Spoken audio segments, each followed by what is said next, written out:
Offering a bridge to the heart of the folklore of the Congo culture is what has been the gift that one of Africa's greatest artists gave to the world.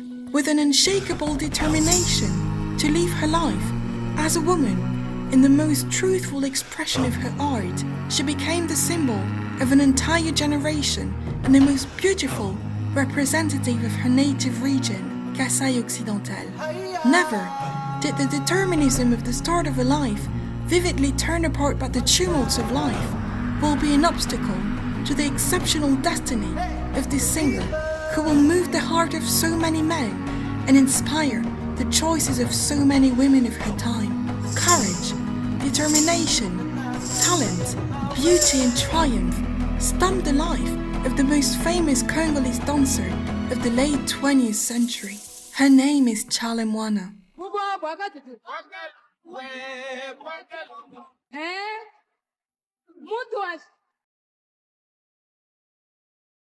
Hi guys, I'm back today with the very first video of 2024.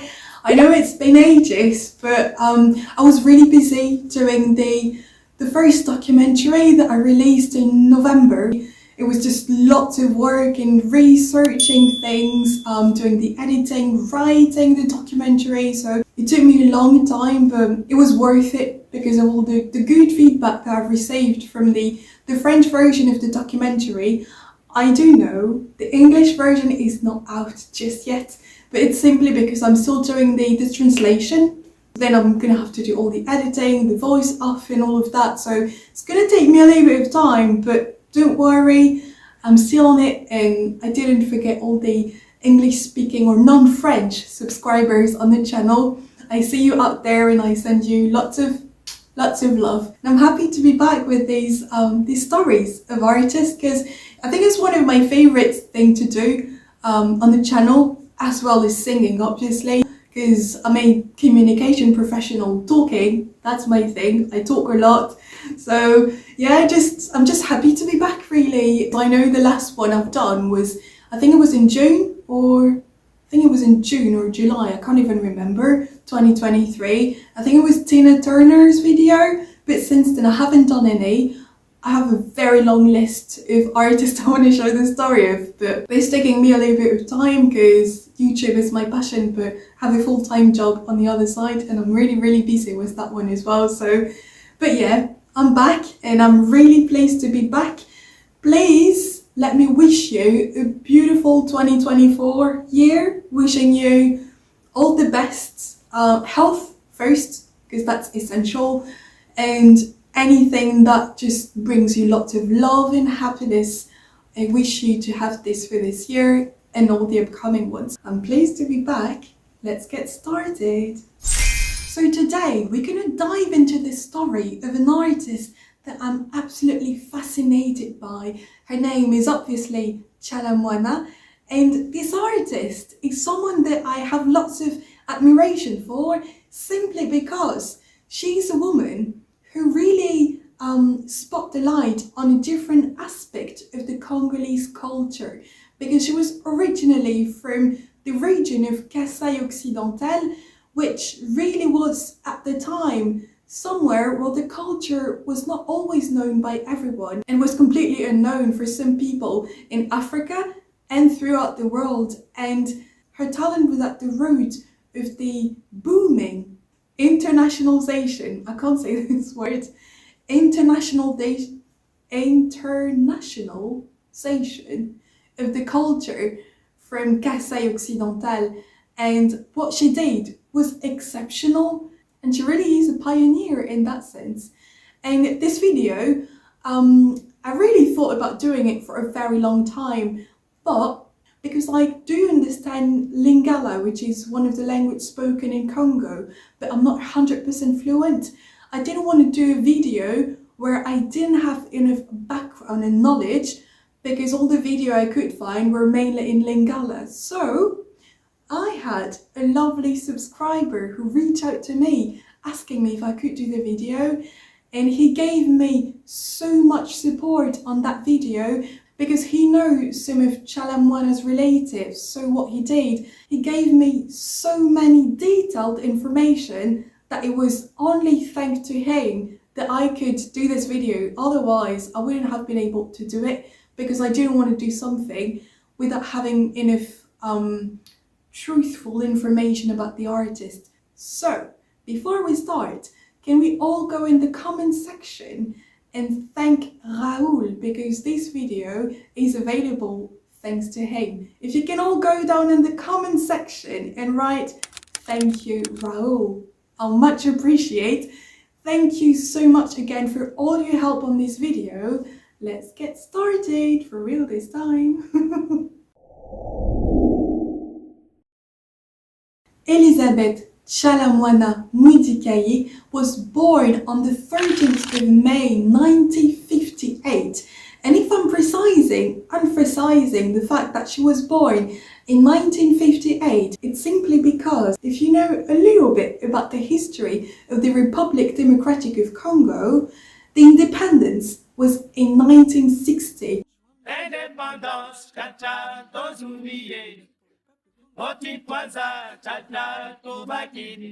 So this date is really important because she was born during a time where lots of things were happening politically at the time, and it is something to keep in mind, especially because her dad, Amadeus Mudikai, was in the military, and on the other side her mum, Bambiwa Tumba, was a housewife. So Tshala Muana was born at this time, and there's something that you need to keep in mind. She was from one of the ethnic in Congo called Luba, and she was part of the sub-ethnical group called Lulua, but she was definitely part of the Luba ethnical group, and it is something really important when we know how much this culture will have an impact on her career. You need to keep in mind that she's the second child out of 10 siblings, and when she was born, obviously her parents wanted to give her a name, but they wanted to call her like her grandma. Her grandma was called Tshala Mowuta. Mukole means the older one. So to make the difference with her grandma, they decided to call her Tshala Muana. Muana meaning Tshala, the little one. So that's the reason why she's called Tshala Muana. She takes that from directly from her grandma. So to go back into the childhood of Tshala Muana, at the time she was living in Lubumbashi with her family. But in 1964, what happened is that unfortunately, I'm not going to give you much detail because it's absolutely horrible, but her dad, I was telling you he was in the military, and unfortunately he's going to be killed during the start of the civil war at this time. So this moment will be a first shock for Tshala Muana because obviously she lost her dad and she's lost her father. She's lost her father's protection. So from this moment on, her mom has been looking after her and her siblings.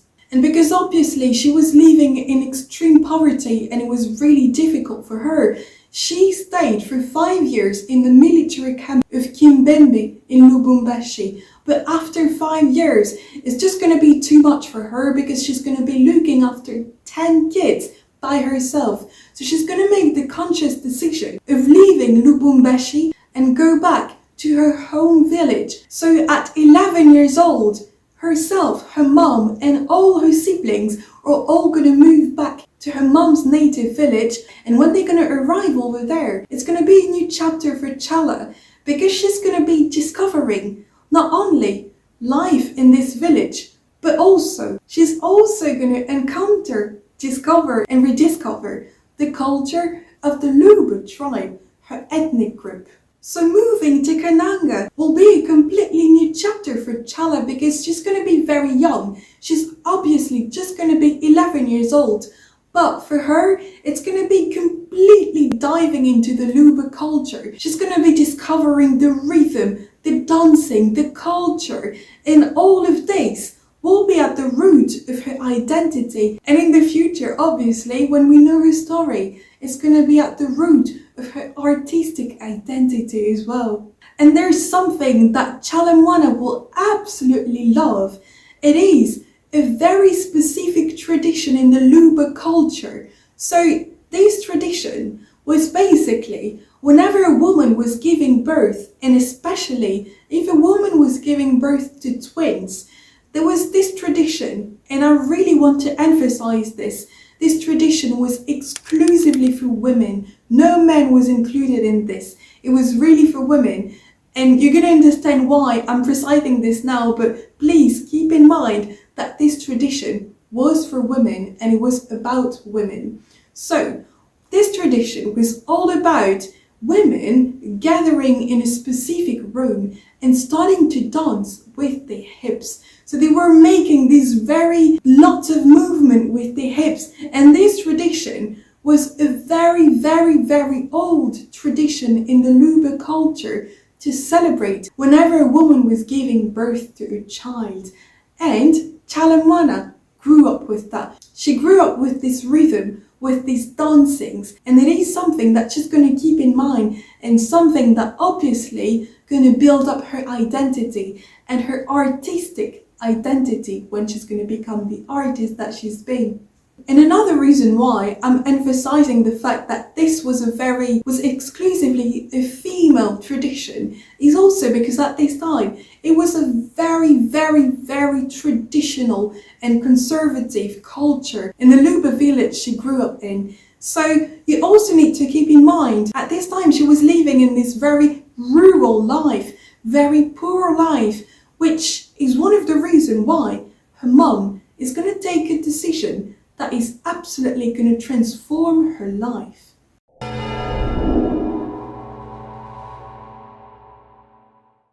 So Tshala Muana will grow up in this village, and in 1974, at the age of 16 years old, her mum will take a decision, and that decision will be based on something that is quite, in a sense, at the root of the success of Tshala Muana. It is her beauty. Tshala Muana was really, really beautiful. She was a very beautiful young woman, and at the age of 16, she was growing up, and obviously at this time in her village, the eyes of men on her started to change. They're starting to have a more, I wouldn't use the word romantic, they're going to have a more sexualized, in a sense, view on the young woman that she was. And her mum, for her personal reason, but also because, you know, of the very rural context at this time in the economical situation she was in, she's going to decide for her daughter to get married. And so what she's going to be doing, so she's not going to ask her her opinion. She's going to let her know that she's going to get married to a man. And this man was absolutely not Tshala Muana's age. He was in his late 40s. And this moment, when she's going to get married to this man, will really shape the young girl, young woman that she was at the time, but also is going to shape her identity growing up. So her mom will decide for her, she's going to decide that it's time for her to get married, even if it was to a 40-year-old man, even if she was only 16 years old. That's the decision that her mum will be taking for her. And she's going to be absolutely traumatized by this situation, not only because this man was old, but also because he was extremely violent towards her, physically and emotionally. He's been very abusive. So it's going to be a very, very difficult couple of years for her. And soon after she got married with that man, she's going to give birth to a baby girl. And that baby girl will unfortunately, after a year and a half, passed away from a disease. And this moment, this very specific moment when she's going to lose her baby, will be the moment when she's going to say, enough. That's enough for me. I don't want this life. I don't want to evolve. I don't want to evolve like this. I don't want my life to be this. I didn't choose this. So she's going to make a decision that again is going to open a new chapter for Tshala Muana. So you would have guessed she's going to decide to leave her husband, to leave this marriage and to move to the capital city, Kinshasa, and she's really going to be doing a real trip. I've done some calculation and it looks like she's done over 1,079 kilometers to go all the way to Kinshasa, and this geographical move will absolutely transform her life. So when she's going to arrive in the capital city, she's going to be absolutely overwhelmed with joy. And there's something very simple for us nowadays that she's going to be discovering. She's going to discover TV. She's going to discover the radio, because you need to keep in mind that this woman has always been living in Lubumbashi. She lived in the military camp of Kimbembe. She lived in her village. She's never had TV. She's never had the radio. So for her, it was overwhelming. It was overwhelming to discover all these things. And for those who watched the video I've done about Celia Cruz, the Queen of Salsa, I've talked about it in other videos as well, but they're in French, so I don't blame you if you don't know. It's my fault. But if you watch that video about Celia Cruz, you will know that 2 years before she arrived, there was an exceptional moment in Kinshasa, in Zaire. What happened was that George Foreman and Muhammad Ali had a match in Kinshasa, and many artists were there for this event. So you had Celia Cruz, you had James Brown, you had Miriam Makeba in South Africa, and obviously from Congo you had Franco Luambo Makiadi and the Tout-Puissant Jazz, as well as having Taboulé Rochereau and Afriza International.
Or artists that she heard of. She knew about this song. Obviously, she knew this song. She knew these rumba songs were now classic for people in Africa. So for her, it was really getting closer towards this musical world that was absolutely booming at the time in Kinshasa. So when she's going to arrive in Kinshasa, obviously she's over there, but she has an objective. A very specific objective. Her aim is to become an artist. So I was telling you a few minutes ago that obviously when she got there, she was watching TV, she could listen to the radio. All these artists from Congo, like Franco Luambo Makiadi and the Tout-Puissant Jazz, as well as Taboulé Rochereau and Afriza International, these artists were somehow closer to her. She was in the capital city. She was in the place where everything was happening. So for her, she was sort of thinking, why not just trying to reach out to these artists? Maybe I stand a chance. Who knows?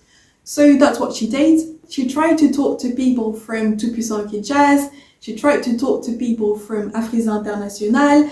And unfortunately, the answer will be no. And the simple reason is something that I've mentioned on the video about Abeti Masikini. I don't know if you've watched it, but if you haven't, it's here. And in this video, I'm talking about the fact that Abeti Masikini was from Congo. Obviously, she was from Congo, but her mother tongue, her mother tongue, in a sense, was not Lingala. It was Swahili. And because of this, when she was talking in Lingala, she could absolutely talk that language, but she had an accent, just like me. She had a really strong accent. And when she was talking, people started to think, you're not so much like us. You have an accent. And it's exactly the same story that's going to happen for Tshala Muana. Because when she's going to start to reach out to this group and that band and this band, they're going to hear her voice. They're going to hear that she has an accent, which is obviously from the Kasai Occidental region. And it's going to be an absolutely no-go for them. They're just going to think, well, no, sorry, not sorry, it's a no. So just going to be a little bit disappointed by this. But when I'm telling you that this woman had such a determination, she's not going to stop there. She's absolutely not going to stop there. She's going to go and knock at another door. Naipaki suka seko chingama nangai na mobali nangai pontalo mukaba mama. So she's not going to be discouraged at all. At this time, in 1976, for those who watched the video about Mpongo Love, which is right there, you will know that at this time, Mpongo Love created her very first music band called Chiki Chiki Love. So that's going to be her idea. She's going to go and try to find anyone who could actually help her to reach out to Mpongo Love. So she's going to be asking people, do you know Mpongo Love? Do you know where she lives? Can I give you money and you just drive me over there? Please, please, please, please. I really want to talk to her. So she's going to find someone, I don't know how, but she managed to find someone. And that person will drive her all the way to Ngaliema, which is where Mpongo Love was living at the time. And when she's going to get there, she's going to ask her, can I work with you? Please. Can I do something? Can I be part of this? And Mpongo Love will say, well, I don't know. You need to tell me what you do, what you can bring to the table, basically. And after doing a little performance for her, Mpongo Love will actually quite like her. And she's going to say, well, I need to talk to my manager. Those who watched the video, again, you'll know that her manager was called Ndeyes Mpompolowe. And when he's going to meet her, he's going to see how beautiful she is and how well she can dance. And he's going to say, oh, well, yes, let's do it. So at this very first time for Tshala Muana, it was her very first opportunity, and she's going to become a dancer from Mpongo Love. So she's going to learn, and she's going to be quite good actually. She's going to learn really fast. And even if all the other dancers might be a little bit more experienced than her, she's going to learn really quick and she's going to be very good. And obviously, with all this work, she's going to be paid. And that money, she's going to be using this money to support her family in Kananga. Because obviously, even if she had this dream, she really wanted to become an artist. But she never forgot her family that was still in Kananga. So as soon as she had any opportunity to send money to her family, she would do it. So she's going to be supporting her family financially, even if she's still in Kinshasa and her family is all the way to Kananga. She's going to be supporting them by distance, and at the same time, she's going to still focusing on all the different projects that she has. And one of the things that she wants to do, obviously, she quite like being a dancer for Mpongo Love, but she'd like to do something that will make her thrive more. She wants to be a dancer, but she also wants to be a singer. So when she's going to be working for Mpongo Love, she's going to meet an artist who is also from Kasai, and this man is called Suzy Kananga. And when she's going to meet this man, he's really going to be supporting her, and he's going to help her, as well as two other men, Rashid King and Dino Vangu. And these men are going to be supporting her, and she's going to release her first project with 9 songs. And obviously, you know, when you work on a project, it's like your little baby. You think, oh my God, that's gonna boom, that's gonna work. Like, she was convinced that this new thing was happening. It would become a thing. It would just become really, really good, and she would have lots of success. But unfortunately, things are not going to turn exactly that way.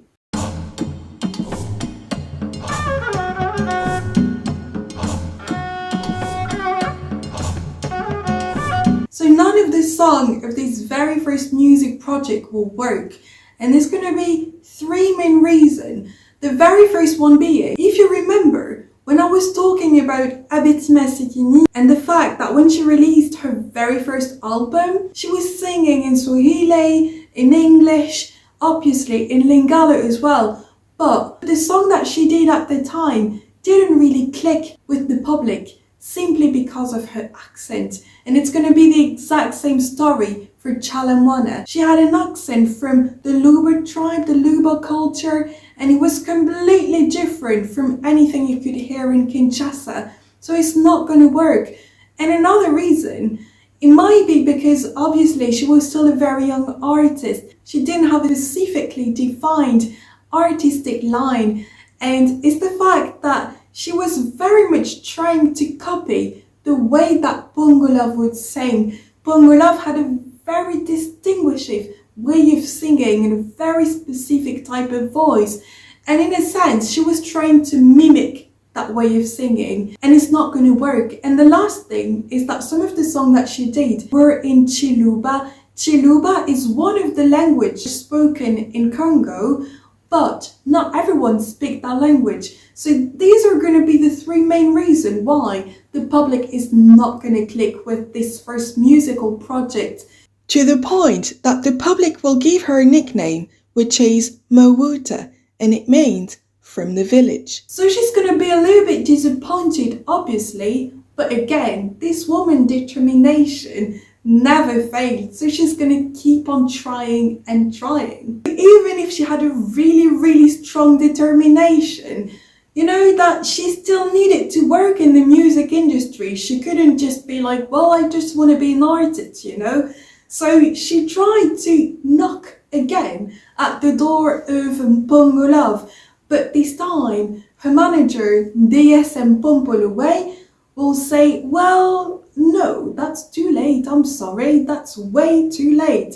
So she's not going to be discouraged. Someone saying no somewhere doesn't mean it's a no. So she's going to start trying to find another option, and she's going to knock at the door of another artist that I've talked a couple of minutes ago. It is, you would have guessed, Abeti Masikina.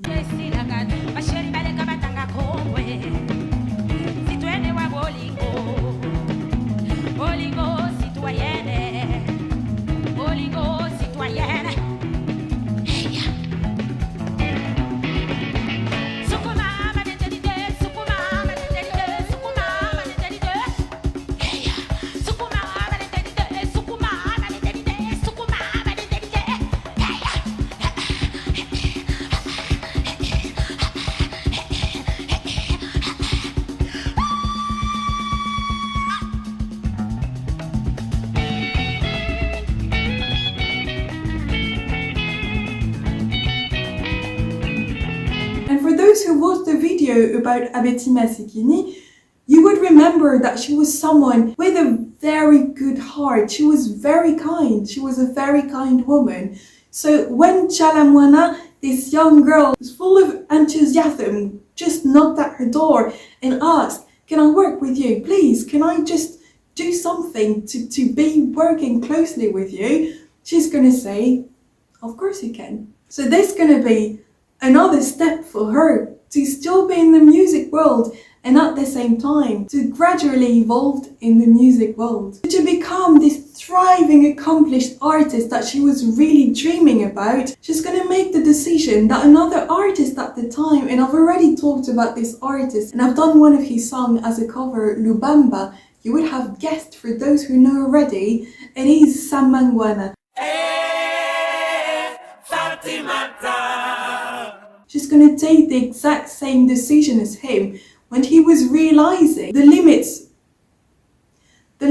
of what Kinshasa and the musical scene over there at the time could bring him. He decided to leave. And our friends from Ivory Coast who are watching the video will be pleased to know that Tshala Muana, as well as Tshala Muana, will decide to leave Kinshasa to go to Ivory Coast. Those who haven't watched the video about Tshala Muana, she's going to leave Kinshasa and she's going to go all the way up And for those who know where I'm from, she's going to go to my country. She's going to leave Kinshasa. You try to guess where I'm from. Try to guess. Well, if you can't find where I'm from, it's not really difficult. If you leave Congo and you go a little bit upper, you're just going to end up in another country, not so well known, but very similar. It is called Central African Republic. Yes, it is a country, Central Africa. So she's going to go all the way there. And when she's going to be there, she's going to go to the capital city called Bangui. And when she's going to get there, she's going to go all the way to West Africa. And she's going to go to Togo, she's going to go to Nigeria. And then, eventually, she's going to arrive in the economical capital of Ivory Coast, Abidjan.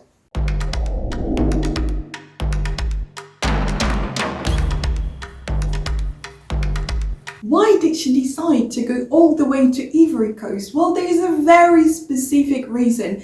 I'm going to do a very specific video about this, probably in the type of documentary that I'm doing. But you need to know that at this time in the 70s, Ivory, and it's still the case nowadays, but at this time, Ivory Coast was a very important ecosystem for music. At this time, lots of artists were leaving their own country where they felt like they couldn't really emerge and become the really superstars that they wanted to become. So they would leave the country and go to Ivory Coast, both because there were more opportunities with the media called la RT, Radio-Télévisée Ivoirienne, as well as because there were lots of musicians over there, really talented musicians. So it would also support the type of project that they would be having. So that's the reason why she decided to go over there. It wasn't just because she really liked people from Ivory Coast and she thought, well, why not? It was because of this reason. So once she's going to arrive in Ivory Coast and in Abidjan, she's going to be, trying to be comfortable in the city, discovering how it is, because obviously that was really new for her. So she's going to arrive over there, she's going to start to try to find people who could, help her to create her own music network, because she didn't have anyone over there. She knew Tshala Muana, but that was about it. So she's going to try to talk to one person, 2, 3, 4, 10, 20. She's going to try to talk as many people as she could so that they could open a door for her, basically. But unfortunately, there's one thing. They're going to let her talk simply because they did think that she was very pretty. And being pretty meant, well, we'll see. Just talk. Tell me what you need to tell me and we'll see. We'll see what I think about what you want to tell me. So they would let her talk. And as soon as she would stop mentioning, well, I'm an artist from Congo, and I sing, I can dance, I can perform. Can you give me my chance? I want to be an artist. They're all going to say the same answer. You're not Mpongo Love, you're not Abeti Masikina. You sing just like Mpongo Love, but you're not her. We don't know you. So, sorry, not sorry, it's not happening. But, this woman had a really strong will and determination. She never thought, because these people don't know me, it means it's not going to happen. She kept on talking to people, trying to convince them as much as she could. The answer remained the same, until one man decided to listen a little bit further. And this man is called Jimmy Yassant. He's an artist from Ivory Coast and he's going to tell her, well, I'll give you a chance. I've got a show. Really soon. So if you want, you can do the opening. I'll let you do the opening, but I'm going to give you 5 minutes. Nothing more, nothing less than this. You've got 5 minutes. And then we'll see. Obviously, as soon as she heard this, she thought, that's it. That's the moment. That's my moment. So I'm going to do it. She said, yes, please, I'll do it. But this woman was really clever. So she's going to decide to do it in a very strategic way. So we are now in August 1981. Jimmy Hyacinthe decided to give her her chance, and she's going to divide the 5 minutes that he's going to give her in a very clever way. For 1 minute, she's going to be singing. She's not going to be singing in Lingala. She's going to be singing in Chiluba, which is the language spoken in the Luba tribe. She's going to be singing for 1 minute, and she's going to use the 4 remaining minutes to dance. And remember, when I was telling you about this ancestral tradition for women to celebrate birth, especially birth of twins, when they dance with the hips, that's exactly what she's going to be doing. She's going to be using this ancestral art that she's grew up with, that's been around since she was a child, and she's going to be dancing with all her energy, and this will absolutely transform her entire life.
So there's going to be a real fascination from the public, and she's going to start understanding that obviously there is a card to play here. So when Jimmy Hyacinthe will actually suggest, why don't you join my band and become one of my dancers, she's going to say, you would have guessed, no. Because obviously she didn't consider only herself as a dancer, she was an artist. So she said, no, because I want to be an artist. I know I can dance. I know I can do something that you guys just discovered and you're really fascinated by this, but I'm an artist. So he's going to tell her, right, sing something for me. And she's going to do something that was maybe a little bit of a mistake. She's going to sing, but she's going to sing in Lingala. And again, Lingala wasn't her mother tongue. She could sing with much more authenticity in Chiluba. So when she's been singing in Lingala, he's going to tell her, just do it just like what you've done for the public. Sing in Chiluba and we'll see how it goes. That's what she's going to do. And then he's going to say, here we've got something.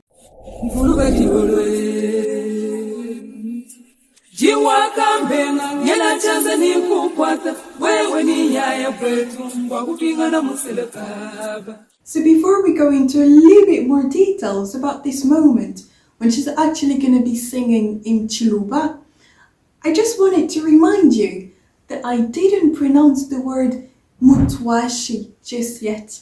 She is the Queen of Mutuashi, but you need to keep in mind that in the Luba culture, there is no specific word to talk about that type of dancing, that very old traditional ancestral way of dancing, because people could refer to several words to talk about it. They could use the word Tshinkibwa, they could also use the word Tshinkuna, but at any point did they use the word Mutuashi. So you might wonder, where is that coming from then?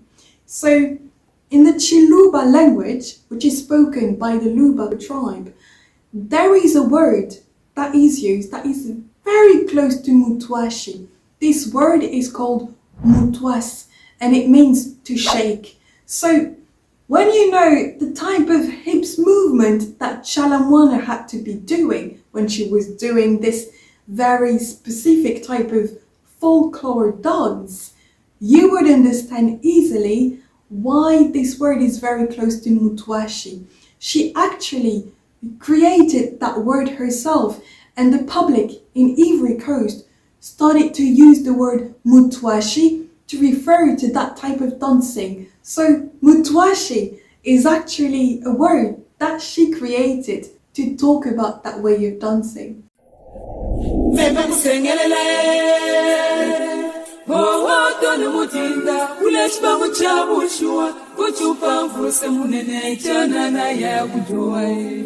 So remember, we are now in 1980 and Jimmy Yasant will ask Tshala Muana to sing a song in Chiluba, something that would be much closer to her actual culture. And she's going to think about a specific song that is called Kumba. I haven't finished the documentary about the origin of Congolese music, but once I've done it, you're going to understand why the choice of that specific song was so much a reference to the origin of the Bantu culture. So to give you a little bit more context, the word Nkumba in Lingala means belly button, and in the Bantu culture, people tend to dance a lot with the hips and with the tummy. So she's going to decide to sing that song because obviously it's going to be a direct reference to her culture. And once she's going to start singing, he's going to absolutely love it. And he's not going to be the only one absolutely mesmerized by the artist. The producer from Ivory Coast, François Acognan, as well as the Cameroonese actor Momo Joseph, will also be fascinated by the talent of Tshala Muana. So what they're going to be doing is that they're going to suggest, why don't you join Jimmy Yasant's band? But again, they're going to suggest that she joins as a dancer. And obviously, you already know the answer. She's going to say, no way. So again, she's not going to give up. She's going to start trying to work with a couple of musicians, and she's going to understand that there is a card to play around the Luba culture, the rhythm, because obviously she realized how much the public in Ivory Coast loved it. So she thought, why not just focusing on this more?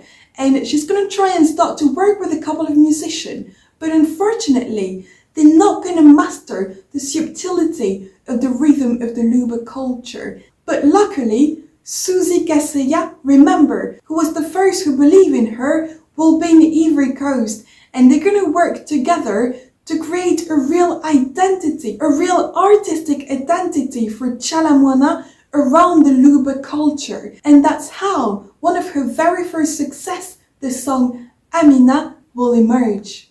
So with this song, Jimmy Yasant will offer an exceptional opportunity for Tshala Muana. He's going to suggest, why don't you join me and the band for the tour that I'm going to be doing in Paris? And obviously, this exceptional opportunity will be something that she will not miss. She will go for it, and this moment will absolutely be a new chapter for Tshala Muana. So once she'll arrive in Paris, she's going to be recording 2 songs. The very first one being Amina, that Suzy Kaseya nicely composed for her. And she's going to be doing another song that will be in Chiluba, and that song is called Chibili. And once these 2 songs will be released, it's going to be an absolute success all over Africa. So to give you more details about this success, on the evening when these 2 songs will be released, it's about 11,000 sales in Ivory Coast. And another example of this success is something that is still nowadays so symbolic of the success of Tshala Muana. It is an event with La Selidao and lots of African presidents present on that same evening in Yamoussoukro, and she's going to be doing a show. She's going to be singing the song Chibili, and I'm going to show you in a second the video. When you're going to see the eyes of all these African presidents, you're going to see how much the beauty of Tshala Muana was absolutely exceptional, and no man could resist to that beauty.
from this moment on, she's going to be invited so many African president residency, including Muammar Gaddafi, Thomas Sankara, or even Moussa Traoré in Senegal. So this is something that is also at the root of the memory of the artist that Tshala Muana was.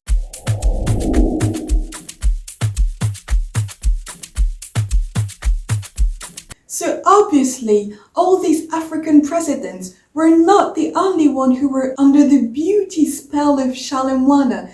Obviously, there were many men who were almost in love with her. They were mesmerized by her beauty. And to give you a couple of examples, apparently she was receiving between 50 and 60 letters of love every single day. So imagine the number of letters that she would receive in 1 month.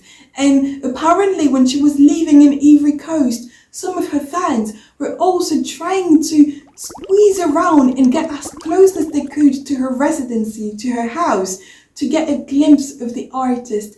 And until now, it is part of the identity that people associate with Tshala Muana, because obviously she was dancing with her hips and she was doing absolutely amazing at representing the culture of Luba culture. But obviously she was also extremely beautiful, and until now it is part of the memory that people have about Tshala Muana. Not only men were fascinated by Tshala Muana's beauty, women were really inspired by the woman that she was at the time. Whenever she was on any sort of TV show, they were trying to get a glimpse of the outfit that she'd be wearing, try to get the same hairstyle as her. They renamed some of the traditional African clothes just like Tshala Muana. So she really became an example for women, and she really embodied a version of a very free, modern African woman, just like Abeti Masikina did at her time. So this hairstyle, these clothes, everything that she really embodied at the time, really created this embodiment of the modern African woman. And you really need to keep in mind that she was living in West Africa, and at the time, it still remained a very traditional part of Africa. And seeing Tshala Muana wearing these clothes, dancing the way she was, obviously really emphasized this form of female modernity in Africa. So even if for certain people, seeing Tshala Muana dancing, being dressed up the way she was associated with a form of modernity, for some people, without having the understanding and the knowledge around the Luba culture, were really directly associating her way of dancing, her way of acting, with a form of sexualization of women. And it was something very unpopular, because obviously the culture remained really traditional in West Africa at this time. And remember, when I was mentioning at the very beginning of the video that in the Luba culture, dancing the way women were doing was obviously a female tradition, but without having this understanding, people directly associated Tshala Muana with being these sex symbols and not really with the embodiment of an ancestral cultural dancing. But despite of all this conspiracy, she remained extremely popular in West Africa and in Africa generally speaking, and to a point that in 1992 she's been awarded by the title of Most Beautiful African Woman.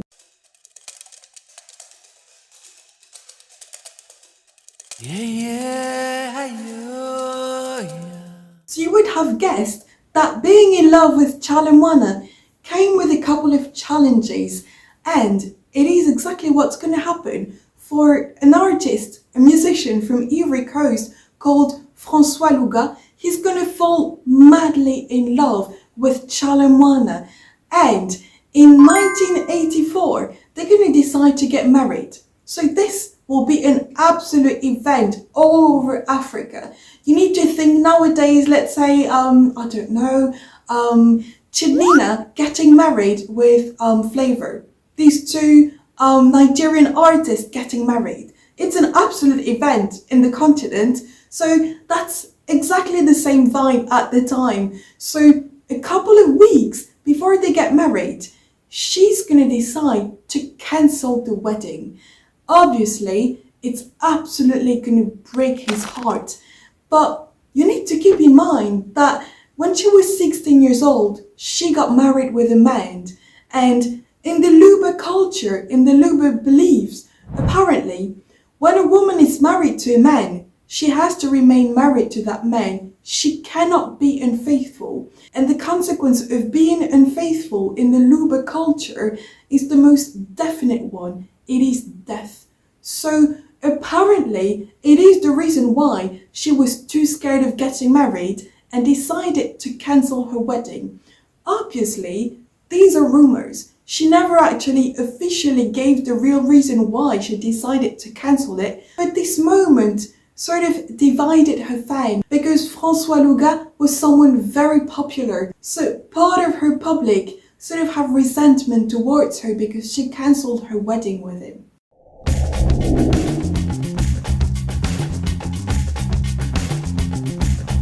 So a couple of months after this official breakup with François Luga, she's going to decide to leave Ivory Coast and move back to Paris. So officially, she's going to say that it is because she's trying to get better quality for the recording of her next musical project.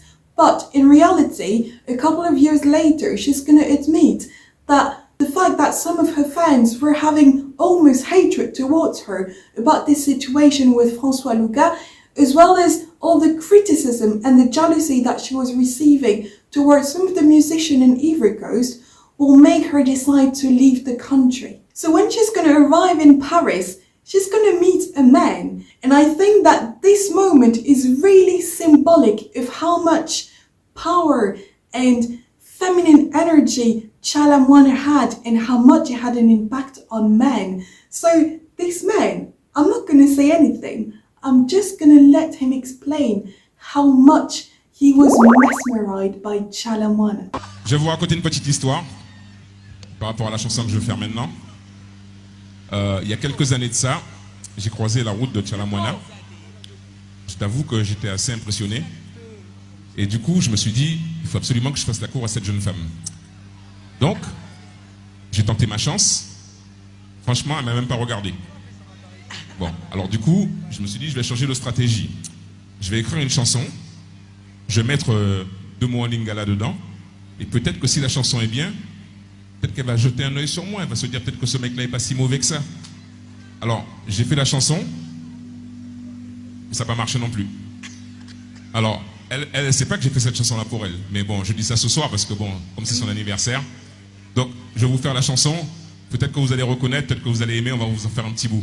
Ça n'a pas marché avec elle, mais la chanson a marché. Oui, la chanson a marché. Ça marchait avec d'autres femmes, mais pas avec elle, malheureusement. So you will have guessed who it is. It is the national uncle of the West Indies, Jacob de Varieux, who explained himself how much he was mesmerized by the beauty of Tshala Muana, and to the point that he even added word in Lingala in the hope of trying to any sort of attention from the beautiful woman from Congo. It didn't work, but I think it was a really funny way of emphasizing how much this woman used her feminine energy and managed to seduce any man that came across her way. But to go back into this moment when she's going to move back to Paris, she's going to be working really hard and with different artists, different musicians, including Mayola or Pepe Calais or Manu Lima. For those who watched the video about Oliver Ngoma or the video about Billy Abel, well, I haven't done it in English, but for those who's been brave enough to watch it in French, Manu Lima is someone really important in the modern African music scene, especially in the 80s and the 90s. And so she's going to be working with him as well as keep on working with Suzy Kaseya. So during the space of 2 years, she's going to release 2 albums. And these 2 albums will really work. It's going to be a very good success. And it's going to include songs like Chibula, Cicatrice d'amour, or Mpongo. That song has actually been written by Pepe Calais, so she's going to be in a very good place. But there's something specific that she will want to aim. It is to touch the heart of the public from Congo.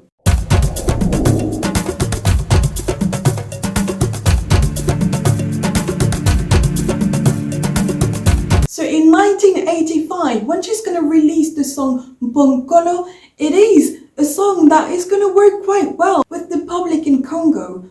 But it is the year after, with the song Kumba, that she really going to manage to settle a real success in her own country. And symbolically, there's something that I think is really beautiful in a sense. From this moment on, in the eyes of the public, she's going to be on the exact same level as Abeti Masikina and Mpongo love. And another symbol of this success, remember, when she arrived in Kinshasa, she knocked at the door of the tout-puissant Jazz and Franco-Luambo Macchiati to work with them.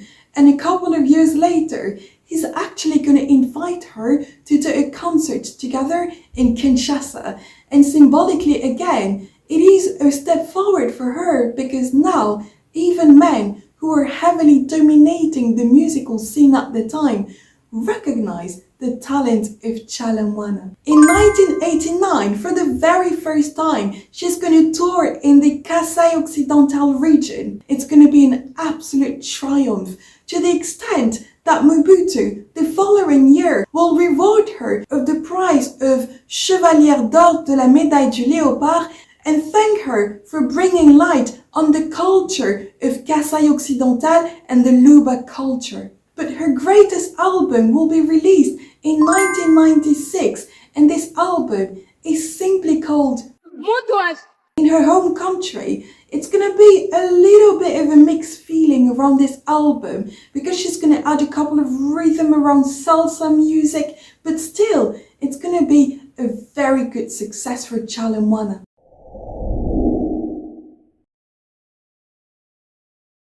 So just a little bit before releasing this album that actually includes a song with Papa Wemba, she's going to encounter a person that will really transform her life and that will also create a distance with her public, because she's going to meet Laurent Désiré Kabila, and she's even going to become a member of parliament in Lubumbashi.